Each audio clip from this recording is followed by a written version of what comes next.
काणों से हुआ है जन्म। दो विपरीत कामों के मिलन पर तुम्हारा जीवन खड़ा है। इसलिए करीब करीब असंभव है, मनोवैज्ञानिक के हिसाब से तो बिल्कुल असंभव है कि व्यक्ति काम वासना के पार हो जाए। धर्म शास्त्र भी यही कहते। आत्म पुराण में बड़ा अद्भुत वचन है, कामेन विजितो ब्रह्मा, कामेन विजितो हरा, कामेन विजितो विष्णु, सक्रा कामेन निर्जिता। काम ने जीता ब्रह्मा को, काम ने हराया शंकर को, काम ने हराया विष्णु को। काम से कौन कब जीता, काम से सब हारे। काम का बल तो प्रबल है, और जिसका जितना ज्यादा बल प्रबल है उसके पार होने में उतना ही संघर्ष होगा। इसलिए कहते हैं वैरी रूप काम।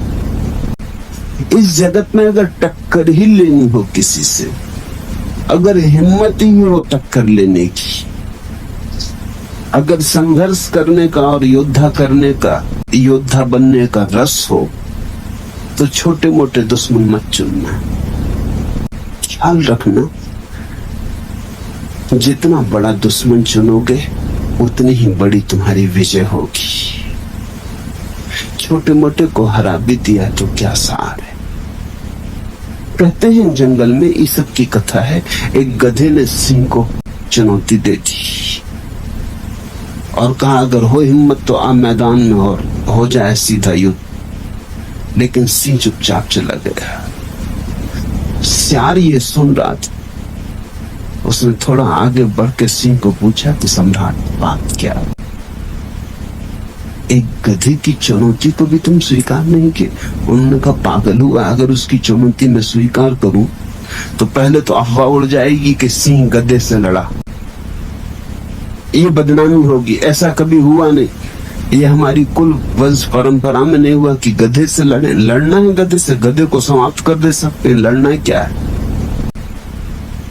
अगर गधा हारा तो उसका कोई अपमान नहीं, हम जीते भी तो कोई सम्मान नहीं। लोग कहेंगे क्या जीते, गधे से जीते।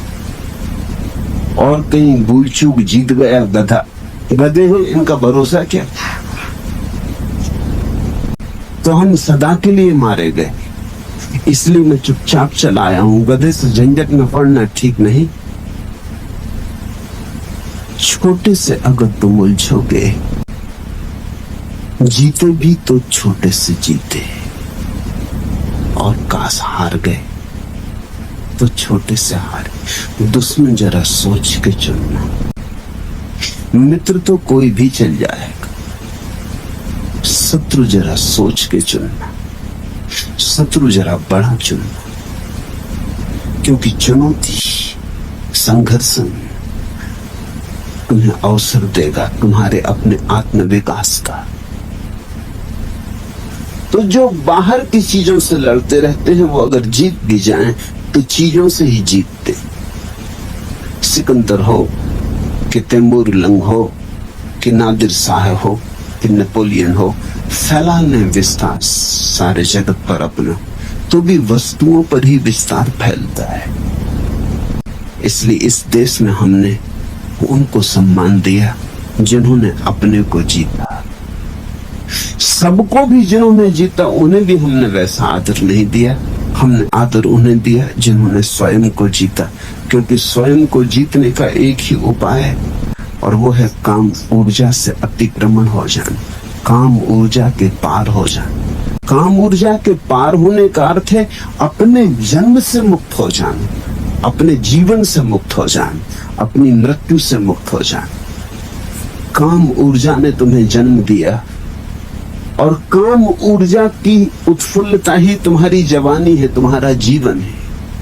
और जब काम की ऊर्जा थक जाएगी और विसर्जित होने लगेगी, वही तुम्हारी मृत्यु होगी। तो तुम्हारे जीवन की सारी कथा प्रथम से लेकर अंत तक काम की कथा है। अगर तुम इस काम के अंतर्गत ही बने रहे तो तुम कभी मालिक की तरह न जिए, एक गुलाम की तरह जिए। स्वयं का मालिक बनना हो और अगर चुनौती ही स्वीकार करनी हो किसी की, तो स्वयं में छिपी इस चुनौती को ही स्वीकार कर लेना उचित है। इसलिए धर्मशास्त्र काम को वैरी रूप कहते हैं। ये सिर्फ निंदा नहीं है, इसमें सम्मान भी छिपा है। वो ये कहते हैं कि अगर शत्रुता ही करनी हो तो काम से करना, क्योंकि कामेन विजितो ब्रह्मा, काम ने ब्रह्मा को भी हराया। कामेन विजितो हर, काम ने महादेव को भी हराया। तो अब अगर लड़ने योग्य कोई है तो काम ही है। जिससे देवता भी हार गए हो उसको ही जीतने में मनुष्य के भीतर छिपा हुआ फूल खिलेगा। जिससे सब हार गए हो उसको ही जीतने में तुम्हारे भीतर पहली दफे प्रभु का साम्राज्य निर्मित हो। भारत अकेला देश है जहां हमने बुद्ध पुरुषों के चरणों में देवताओं को झुकाया। जब सिद्धार्थ गौतम बुद्धत्व को उपलब्ध हुए तो कथा है कि ब्रह्मा विष्णु महेश तीनों उनके चरणों में अपना नैवेद्य, अपनी पूजा चढ़ाने आए। जब महावीर परम ज्ञान को उपलब्ध हुए तो देवताओं ने फूल बरसाए। लेकिन देवता क्यों बरसाते होंगे फूल एक मनुष्य के चरणों में? इसलिए कि ये मनुष्य उस सीमा के भी पार जा चुका जिस सीमा के पार अभी देवता भी नहीं गए। अभी इंद्र भी अप्सराओं में उलझा है। अभी स्वर्ग में भी वही काम व्यापार चल रहा है जो पृथ्वी पर चल रहा है। थोड़ा व्यवस्थित चल रहा है, थोड़ा ढंग से चल रहा है। ज्यादा सुंदर स्त्रियां हैं, ज्यादा सुंदर देह है, ज्यादा लंबी आयु है, वो की सब सुविधाएं सामग्रियां हैं। जो हमने स्वर्ग में देवताओं के लिए व्यवस्था की है वही व्यवस्था विज्ञान आदमी के लिए पृथ्वी पर कर देने की कोशिश कर रहा है। मैंने तो सुना है एक आदमी मरा और स्वर्ग पहुंचा, तो वो बड़ा हैरान हुआ। वहां उसने देखा कि कुछ लोग जंजीरों से बंधे, स्वर्ग में जंजीरों से बंधे। उसने द्वारपाल से पूछा कि तुम मुझे घबराहट का कारण मालूम हो। नरक में बंधे हो ये समझ में आता है, स्वर्ग में भी अगर बंधन है और लोग जंजीरों में बंधे हैं, ये किस तरह का स्वर्ग है? वो द्वारपाल हंसने लगा। उसने कहा ये अमरीकी है।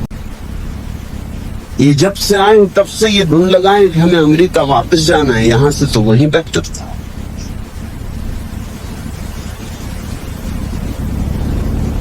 विज्ञान कोशिश कर रहा है कि स्वर्ग को जमीन पे घसीट लाए, लेकिन जमीन पे विज्ञान स्वर्ग ले आए तो भी कोई फर्क नहीं पड़ता।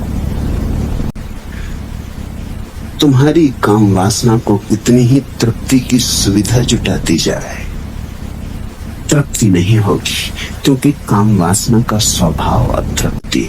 जो मिल जाता है उससे ही अतृप्ति हो जाती, जो नहीं मिला उसी में रस होता है।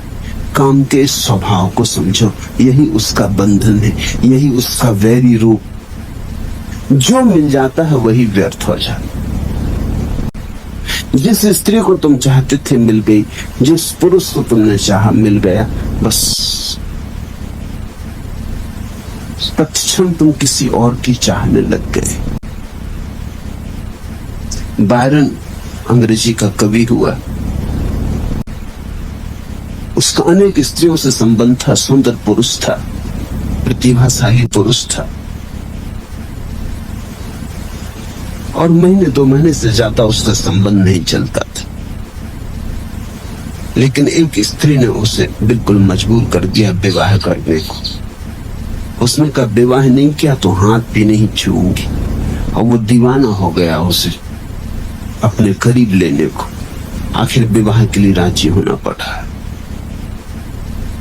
जब वो विवाह हो गया और चर्च से बायरन उतरता था अपनी नई विवाहित पत्नी का हाथ पकड़े हुए, सीढ़ियों पार कर रहा, झटक के खड़ा हो गया।